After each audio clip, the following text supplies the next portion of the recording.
उधर ईरानी वज़ारत ख़ारजा के तर्जुमान इस्माइल बक़ाई ने अमरीकी वज़ीर दिफ़ा पेट हेग्सेथ को जंगी जराइम का मुर्तकब करार दे दिया है और उनके कुछ अवामी बयानात का हवाला भी दिया है। उनकी जानिब से ये कहा गया है कि तेहरान के ऊपर परवाज़ ईरानी ऊपर देख रहे हैं और सिर्फ अमरीकी इसराइली फ़ज़ाई ताकत देख रहे हैं।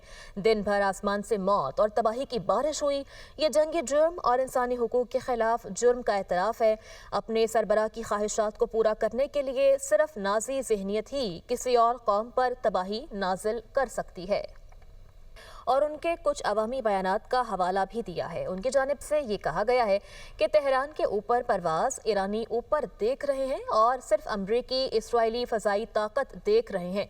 दिन भर आसमान से मौत और तबाही की बारिश हुई। ये जंगी जुर्म और इंसानी हुकूक के खिलाफ जुर्म का एतराफ़ है। अपने सरबराह की ख्वाहिशात को पूरा करने के लिए सिर्फ नाज़ी ज़हनियत ही किसी और कौम पर तबाही नाजिल कर सकती है।